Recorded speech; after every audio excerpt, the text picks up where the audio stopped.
My wife put me on a 60-day trial to prove I was worth staying married to. She thought she was testing me. Turns out, I was testing her too.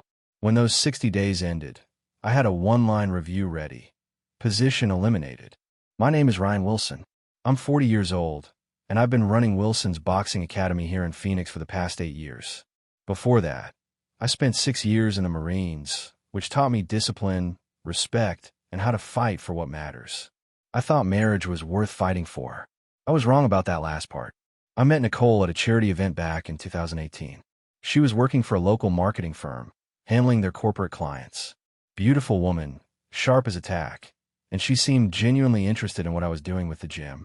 We talked for hours that night about everything: my military background, her career ambitions, our dreams for the future. She even mentioned wanting to help me expand the business someday. The first few years were solid. Nicole understood the demands of running a small business. She knew I had to be at the gym early, stay late for evening classes, and work weekends for tournaments. She supported it all, even came to watch some of my fighters compete. We bought a house together in Scottsdale, split everything fairly, and I thought we were building something real. But somewhere around our 4th year together, things started shifting. It began with comments about the gym taking too much of my time, then complaints about the smell of the place on my clothes. She started questioning why I needed to spend so much energy on other people's problems when my fighters came to me for advice outside of training. "Ryan," she'd say, "you're not their therapist. You're supposed to teach them to punch things, not solve their life issues." I tried explaining that coaching was about more than technique. These guys trusted me, looked up to me. Some of them came from rough backgrounds, needed guidance. But Nicole just rolled her eyes. The real change started when she began following these online influencers who preached about knowing your worth and demanding more from your relationships. Suddenly, every conversation became about what I wasn't doing for her, what she deserved, how she was settling by being with someone who worked with his hands instead of sitting behind a desk making corporate money. I started walking on eggshells, trying to anticipate her moods, doing extra around the house, planning surprise dates. Nothing worked. The more I tried, the more she pulled away. Physical affection became rare. Conversations turned into lectures about my shortcomings. Then came the late nights out with her girlfriends from work. She'd come home after midnight, claim they were just blowing off steam, talking about career moves. When I asked questions, she'd snap about not trusting her, about being controlling. I wasn't controlling. I was concerned. There's a difference, but Nicole couldn't see it anymore. The final straw came on a Tuesday evening in March. I just finished teaching an evening class, and I came home to find Nicole sitting at our kitchen table with a folder in front of her, looking like she was about to conduct a business meeting. "Ryan," she said, not even looking up, "we need to talk." That conversation at the kitchen table should have been a wake-up call, but I was still trying to be the understanding husband. Nicole opened that folder like she was presenting a quarterly report, pulling out printed articles about relationship dynamics and personal growth through partnership evaluation. "I've been doing some research," Nicole said, finally looking at me, "about what makes relationships work long-term. And honestly, Ryan, I think we've gotten complacent." I sat down across from her, still in my training gear from the gym. "Okay, what kind of research are we talking about?" She slid one of the printouts toward me. It was from some relationship blog called Empowered Partners, with headlines like "Stop Settling for Mediocre Love" and "How to Know If Your Man Is Worth Your Time." "This stuff, Nicole, really?" I asked, scanning the article. It read like a checklist designed to make any normal relationship look inadequate. "Don't dismiss it just because it challenges you," she said, that edge creeping into her voice. "Maybe if you took our relationship as seriously as you take training those guys at the gym, we wouldn't need articles like this." That stung. I'd always thought I took our relationship seriously. I worked my tail off to provide for us, tried to be present when I was home, supported her career moves. But apparently, that wasn't enough anymore. Over the next few weeks, these research sessions became a regular thing. Nicole would present me with new articles, podcasts, or videos about relationship standards. Each one seemed designed to prove that I was falling short in some area: emotional availability, financial ambition, social status. The worst part was watching her change during this period. The woman who used to laugh at my terrible jokes and appreciate a quiet evening at home was now constantly comparing our life to some impossible standard she'd found online. "Look at Marcus and Jessica," she'd say, referring to one of her coworkers. "He just bought her a new BMW for their anniversary. When's the last time you surprised me with something meaningful?" I'd bought her a weekend trip to Sedona just 2 months earlier, but apparently that didn't count because it wasn't expensive enough. The physical distance between us became obvious too. Nicole started sleeping on her side of the bed, like there was an invisible wall down the middle. Conversations became brief and transactional. She'd ask about my day, but I could tell she wasn't really listening to the answers. Meanwhile, her own schedule became increasingly mysterious. Those work events were happening more frequently, and she'd started dressing differently for them. More revealing clothes, more makeup, staying out later each time. When I mentioned it, she'd flip it around on me. "Maybe if you made an effort to improve yourself instead of questioning everything I do, you'd understand why I need to network more for my career." I started questioning everything about myself. Was I really that inadequate? Had I gotten lazy in the relationship? Was she right about me settling into mediocrity? But deep down, something didn't add up. The timing of all this self-improvement talk, the sudden dissatisfaction with everything we'd built together, the way she'd light up when her phone buzzed with texts she wouldn't let me see. Something was happening, and it wasn't just about relationship articles and personal growth. The first time Nicole gave me the silent treatment, I thought she was just having a bad day. It lasted 3 days. 3 days of her moving through our house like I was invisible, answering direct questions with one-word responses. It started over something ridiculous. I'd forgotten to pick up the specific brand of almond milk she wanted from the store. Not forgotten to get almond milk. I got the wrong brand. "Nicole, come on," I said on the second day. "It's almond milk. I can go get the right one." She looked at me like I'd completely missed the point. "It's not about the milk, Ryan. It's about paying attention to what matters to me." Then she went right back to ignoring me. This became her go-to move whenever I did something that didn't meet her new standards. Forgot to compliment her new haircut? Silent treatment. Came home 15 minutes late from the gym? Silent treatment. Asked who she was texting? That was worth a week of cold shoulder. The worst part was how she'd behave when we had company. We went to her coworker's birthday party, and Nicole was all smiles and laughter with everyone else. But every time I tried to join a conversation, she'd find a way to undercut me.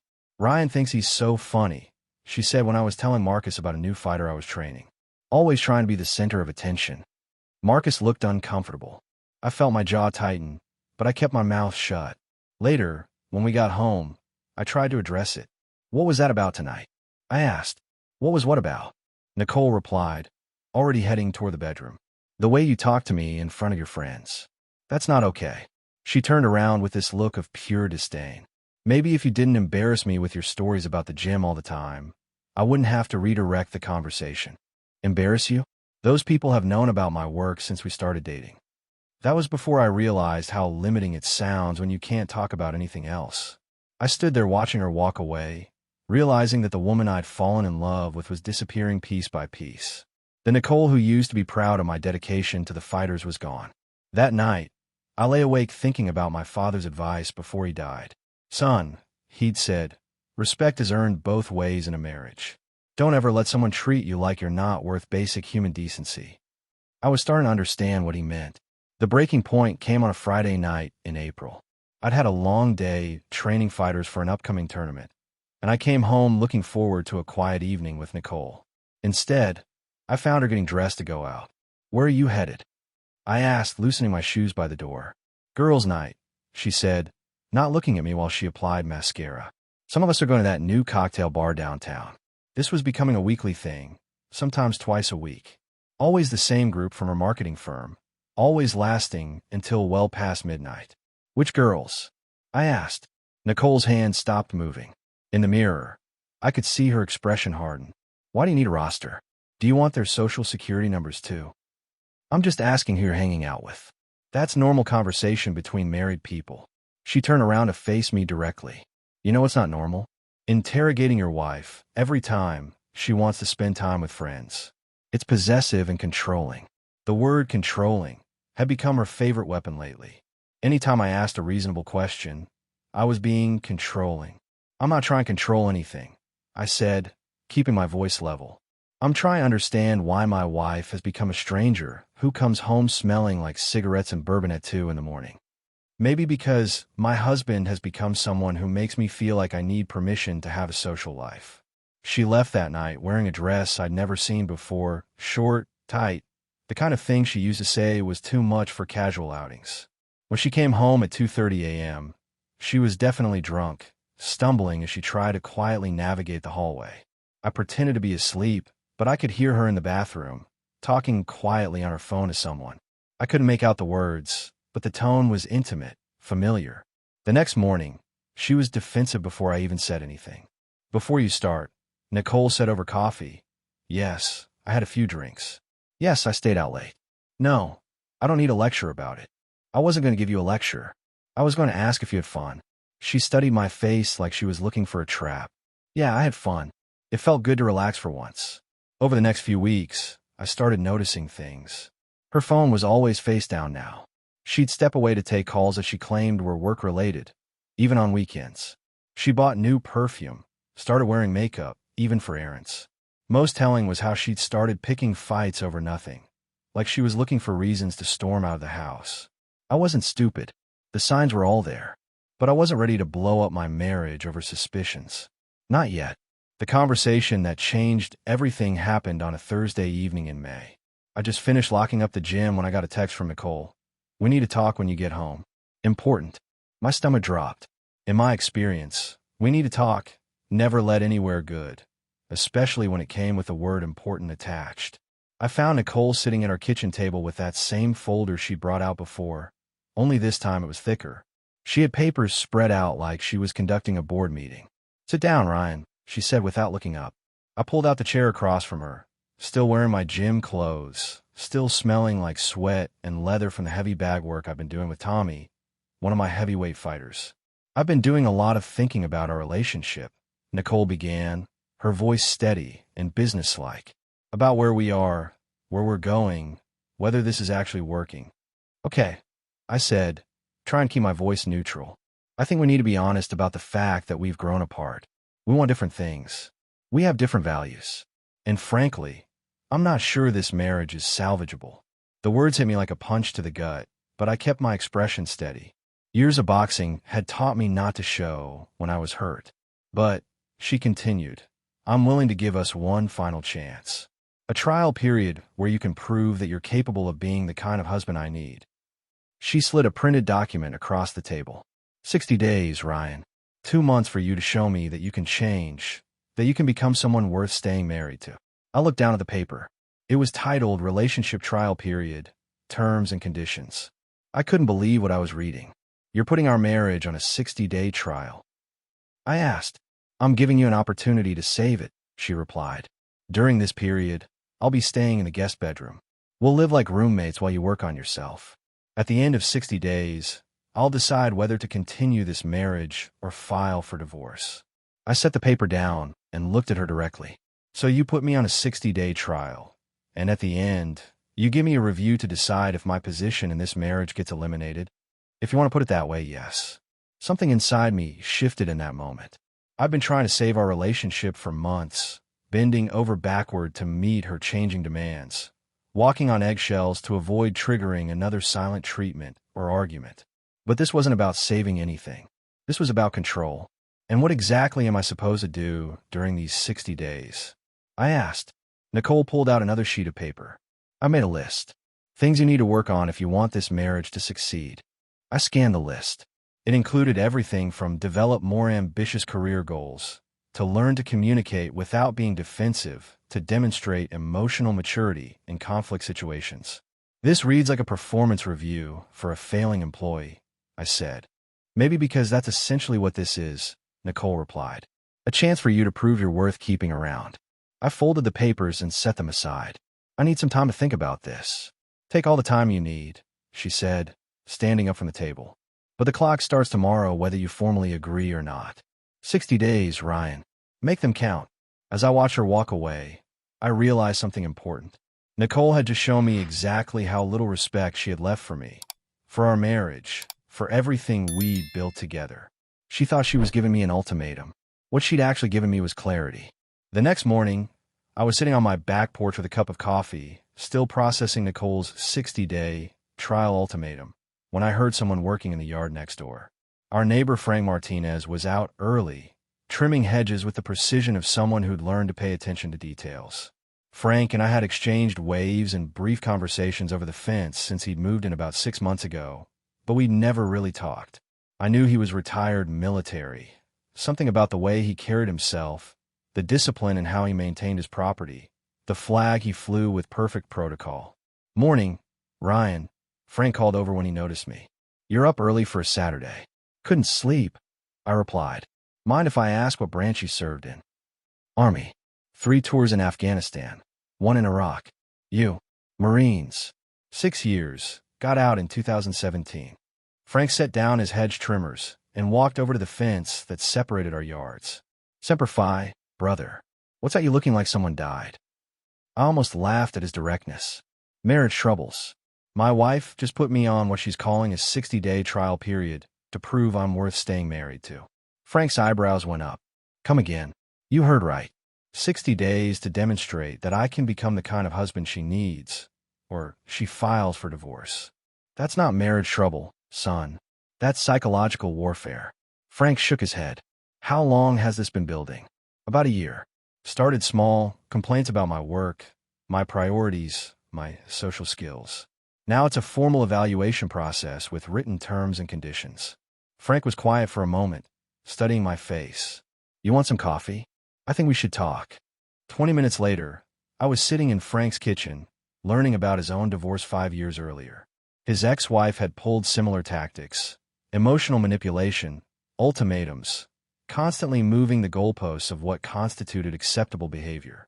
"Here's what I learned the hard way," Frank said, refilling our coffee cups. "When someone starts treating your relationship like a business transaction, they can cancel at any time. They've already checked out emotionally. The trial period isn't about giving you a chance to improve. It's about setting you up to fail so they can justify leaving with a clear conscience." But what if she's right? What if I become complacent, taking things for granted? "Ryan, listen to me. Marriage requires 2 people working together to solve problems. What you're describing is one person creating problems for the other person to solve alone, then threatening to leave if the solutions aren't good enough." Frank leaned back in his chair. "I spent 18 months trying to meet my ex-wife's constantly changing demands. You know what I got for it? Divorce papers and a lecture about how I'd never been the man she needed me to be. So what did you do?" "Started documenting everything. Every conversation, every demand, every time she moved the goalposts. Built a case that showed the court exactly what kind of game she was playing." Frank stood up and pulled a business card from a drawer. "This is my attorney, Jake Morrison. Good man, fair but tough. He helped me get through my divorce with my dignity and most of my assets intact." I took the card, feeling something like hope for the first time in months. "One more thing," Frank said. "Stop trying to win a game where someone else keeps changing the rules. Start playing your own game instead." Following Frank's advice, I called Jake Morrison the next Monday. His office was downtown, and he could see me that afternoon. Walking into his law firm felt like crossing a line I couldn't uncross, but I was done pretending this marriage could be saved. Jake was direct and no nonsense, exactly what I needed. After I explained the situation, he leaned back in his chair and I shook his head. "Ryan, I've seen this playbook before. The 60-day trial isn't about reconciliation. It's about creating a paper trail that shows she tried everything to save the marriage before filing for divorce. So what do? We get ahead of it. Start documenting everything. Every conversation, every demand, every time she changes the rules. And we need to look at your finances. Has she had access to your business accounts?" That question hit me like a cold slap. "Yeah, she's been helping with some of the bookkeeping for the gym. We need to audit those accounts immediately. And from now on, you record every interaction you have with her. Arizona is a one-party consent state, so you can legally record conversations without her knowledge." Jake handed me a business card for a private investigator. "This is Marcus Webb. He's discreet, thorough, and he specializes in marital cases. If your wife is seeing someone else, Marcus will find out." I pocketed the card, feeling both relieved and sick to my stomach. "One more thing," Jake said. "Don't engage with her trial period nonsense.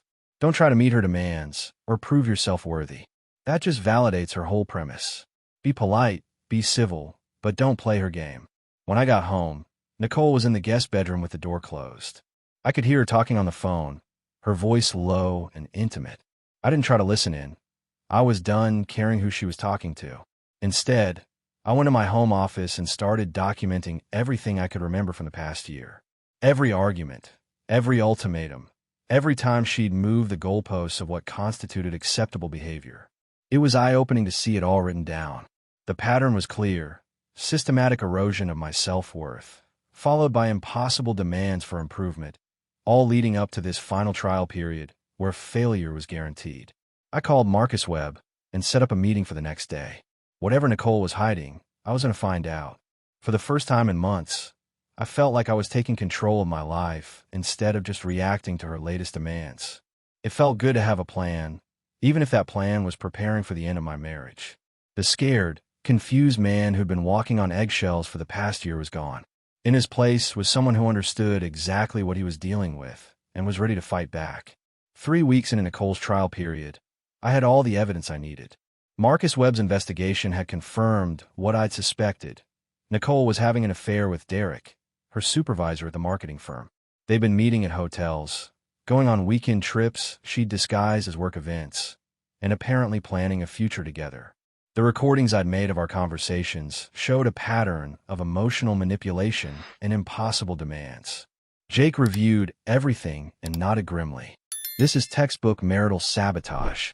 She's been building a case for abandonment while actively destroying the marriage herself.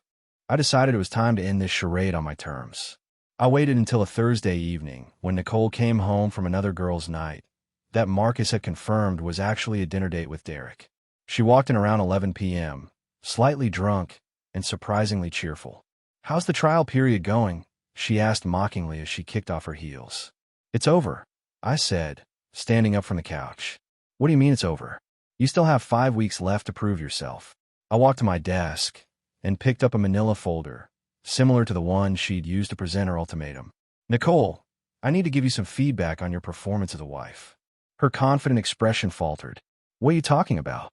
"Well, you put me on a 60-day trial, so I figure I should give you a one-line review." I opened the folder and pulled out divorce papers. Position eliminated. The color drained from her face. "Ryan, what is this?" "These are divorce papers. They're signed and filed. This marriage is over. You can't be serious. We agreed to work through this trial period together." "No, you demanded I prove my worth to you while you were sleeping with your boss. The trial is over, Nicole. You failed." She stared at the papers like they were written in a foreign language. "You're making a huge mistake, Ryan. You'll never find anyone who'll put up with your limitations." "Maybe not. But I'll never again be with someone who thinks love is something I have to earn through performance evaluations." I handed her the folder containing all the evidence Marcus had gathered. "Your lawyer will need to review this. Turns out Derek isn't quite the catch you thought he was. He's married too, and his wife is also filing for divorce. Something about fraud and embezzlement at the company." Nicole's face went white. "That's not possible." "Apparently it is. Funny how people aren't always what they pretend to be." She stormed toward the guest bedroom, then turned back. "You'll regret this, Ryan. You're throwing away the best thing that ever happened to you." "No," I said calmly. "I'm throwing away the worst thing that ever happened to me. There's a difference."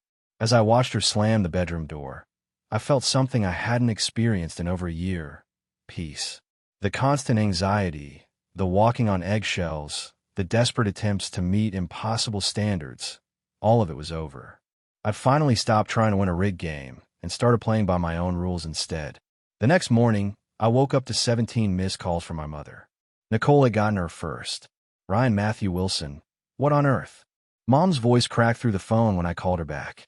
Nicole called me crying, saying you've lost your mind and filed for divorce without warning. "Mom, let me explain what really happened." She says you've been controlling and emotionally abusive, that you tried everything to save the marriage, including giving you a trial period to improve yourself, and you responded by abandoning her. My chest tightened. This was exactly what I'd feared: Nicole manipulating my own family against me. "Mom, did she mention that she's been having an affair for months? Or that she drained money from our joint accounts?" Silence on the other end. "Then, what are you talking about?" I spent 20 minutes explaining everything: the emotional manipulation, the impossible demands, the evidence of her affair with Derek, the financial deception. I could hear Mom's tone shifting as I laid out the facts. "Ryan, why didn't you tell us any of this was happening?" "Because I kept hoping we could work it out. And because I knew Nicole would try to turn you against me if things went south. She called your father too. He's driving over there right now to talk sense into you. I needed to get ahead of this." "Mom, I'm going to send you copies of all the evidence. Text messages, financial records, the private investigator's report. I need you and Dad to see what really happened before Nicole spins this any further." An hour later, Dad showed up at my door. He was red-faced and ready for a fight, but I sat him down and showed him everything. The recordings of Nicole's demands, the proof of her affair, the financial records showing money transfers. "Dear God, son," Dad said after reviewing it all, "why didn't you come to us sooner?" "Because I was embarrassed, and because I thought I could fix it." Dad put his hand on my shoulder. "You did the right thing. This woman was destroying you piece by piece, and you finally stood up for yourself." That evening, Mom called back. "I owe you an apology, Ryan. Your father and I talked, and we support your decision completely." Nicole called again, trying to get us to convince you to take her back, but after seeing that evidence, I told her not to contact her family anymore. "Thank you, Mom. That means everything to me. We raised you to be a good man, but we also raised you to stand up for yourself. Don't let anyone treat you like you're disposable." The next day, Nicole's own parents called me. Apparently, she tried the same manipulation tactic with them, but they'd known her longer than I had. They apologized for their daughter's behavior and wished me well. Nicole had tried to weaponize our families against me, but it backfired completely. Everyone who knew the real story supported my decision to leave. The isolation tactic that might have worked a year ago was useless now. I had evidence, allies, and most importantly, I had my self-respect back. 6 months later, the divorce was finalized. Nicole got less than she'd expected, thanks to the evidence of her affair and financial deception. The court wasn't sympathetic to someone who'd systematically sabotaged their marriage while planning an exit strategy. Derek turned out to be even worse than we discovered. The embezzlement charges stuck, and he was sentenced to 2 years in federal prison. Nicole's affair partner wasn't the successful catch she'd thought he was. He was a criminal who'd been stealing from their company for years. Nicole tried reaching out a few times after Derek's arrest, claiming she'd made a terrible mistake and wanted to reconcile. But I was done with that chapter of my life. Some bridges, once burned, should stay that way. The gym was thriving. Without the constant stress of trying to save a failing marriage, I had energy to focus on expanding the business.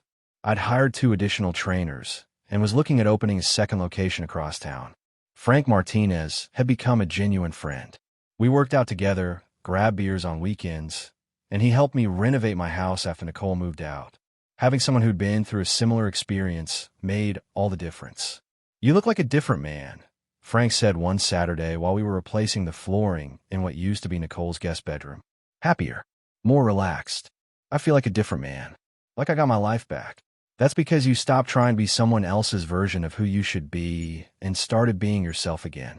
My fighters noticed the change too. Tommy, my heavyweight, pulled me aside after a training session. "Coach, I don't know what happened in your personal life, but you're different lately. More focused, more confident. It's helping all of us train better." "Thanks, Tommy. Sometimes you have to go through hell to remember who you really are." I wasn't dating yet. I needed time to decompress and rediscover what I wanted in a partner. But I wasn't lonely. I had my work, my friends, my family's support, and most importantly, my self-respect. Looking back, I realized that Nicole's 60-day trial had actually been a gift. It forced me to stop trying to save something that was already dead and start building something new. I'd learned that marriage should be a partnership, not a performance evaluation. That love shouldn't require you to constantly prove your worth. And that sometimes the strongest thing you can do is walk away from someone who can't see your value. The scared, desperate man who'd been willing to accept any treatment just to avoid divorce was gone. In his place was someone who knew his worth and wouldn't settle for less than he deserved. That was worth more than any marriage built on fear and desperation.